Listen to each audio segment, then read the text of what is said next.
નમસ્કાર, આપ જોઈ રહ્યા છો ઇન્ડિયા ટીવી 365 ન્યૂઝ ચેનલ। આજ રોજ બારડોલી ખાતે સવારે 10:30 વાગે બારડોલી કોંગ્રેસના પૂર્વ રાષ્ટ્રીય અધ્યક્ષ રાહુલ ગાંધીની ભારત જોડો ન્યાય યાત્રા આવી પહોંચી હતી।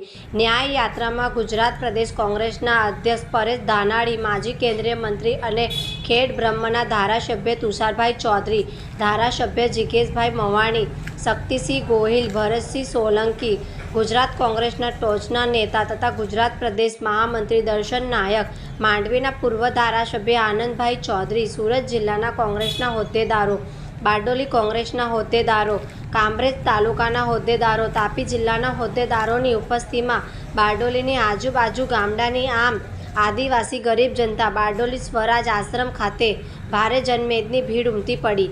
બારડોલી રાહુલ ગાંધીનું અભિવાદન ઝીલવા આવેલ ગરીબ આદિવાસી વર્ગ છેલ્લા 30 વર્ષથી ગુજરાતમાં ભાજપ સરકારથી અસંતુષ્ટ હોય રાહુલ ગાંધીને ન્યાય યાત્રા જોડીને ગુજરાત કોંગ્રેસના અને ગુજરાતની આમ જનતામાં નવા પ્રાણ ફૂંક્યા છે। બારડોલી ભારે જનમેદની જોડો એવું લાગી રહ્યું છે કે જનતા પણ હવે પરિવર્તન ઈચ્છતી હોય, જનતા પણ પરિવર્તન માંગતી રહી હોય એમ રાહુલ ગાંધીના અત્યંત આતુરતાથી રાહ જોતી જનતાએ રાહુલ ગાંધીના અભિવાદન ઝીલવા પડાપડી કરી અભિવાદન ઝીલ્યા હતા। બારડોલીથી ભારત જોડો ન્યાય યાત્રા વ્યારા સોનગઢ જવા નીકળી હતી। જોતા રહો ઇન્ડિયા ટીવી 365 ન્યૂઝ છે।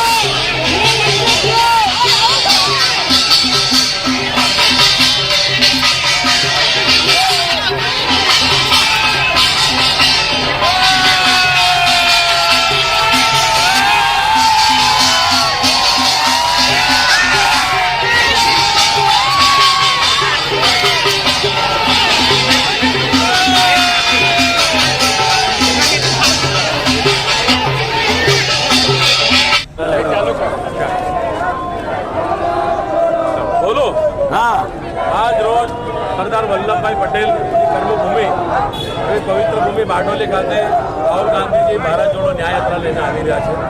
એ ન્યાય યાત્રા એટલા માટે છે કે રાહુલજીનો કોઈ અંગતમાં સ્વાર્થ નથી। જે દેશમાં 2014થી લઈને છેલ્લા 10 વર્ષની અંદર જે અસમાનતાનો વ્યવહાર થઈ રહ્યો છે, દલિત, આદિવાસી, વંચિત અને મુસ્લિમો સાથે જે અન્યાય થઈ રહ્યો છે, માત્ર હિન્દુત્વના એજન્ડાને નામ આગળ ધરીને જે પ્રકારે સરકાર ચાલી રહી છે, શિક્ષામાં અન્યાય છે, બેરોજગારીમાં અન્યાય છે, ખેડૂતોને અન્યાય છે, મહિલાઓની સાથે અન્યાય છે, દરેક અન્યાયને ન્યાય અપાવવા માટે હર હંમેશા સડકથી લઈને સંસદ સુધી અવાજ ઉઠાવનાર એકમાત્ર નેતા છે કોંગ્રેસના રાહુલ ગાંધી છે। અને આપ જોઈ શકો છો કે આવી પવિત્ર ભૂમિ પર જે સરદાર વલ્લભભાઈ પટેલ અંગ્રેજોની સામે અહીંયા આંદોલન ખેડૂતોનો સત્યાગ્રહ કર્યો હતો, એ પવિત્ર ભૂમિ પર તમે જોઈ શકો છો કે લોકોમાં કેટલો અનેરો ઉત્સાહ છે। રાહુલજીને જોવા માટે લોકો આતુર છે। ખૂબ મોટી સંખ્યામાં કોંગ્રેસના આગેવાનો પણ આવ્યા છે, ઇન્ડિયા ગઠબંધનના સહયોગી પક્ષના આગેવાનો પણ આવ્યા છે, અને એ ઉપરાંત સ્થાનિક જે લોકો છે એ સ્થાનિક પ્રજા પણ જોવા માટે તમે દરેક બારી દરવાજા પર કે અગાસી પર જોઈ શકો છો કે મોટી સંખ્યામાં માત્ર રાહુલજીને ઝલકવા માટે આવ્યું છે। એ જ બતાવે છે કે રાહુલજી માટે આ દેશના લોકોને કેટલું માન છે।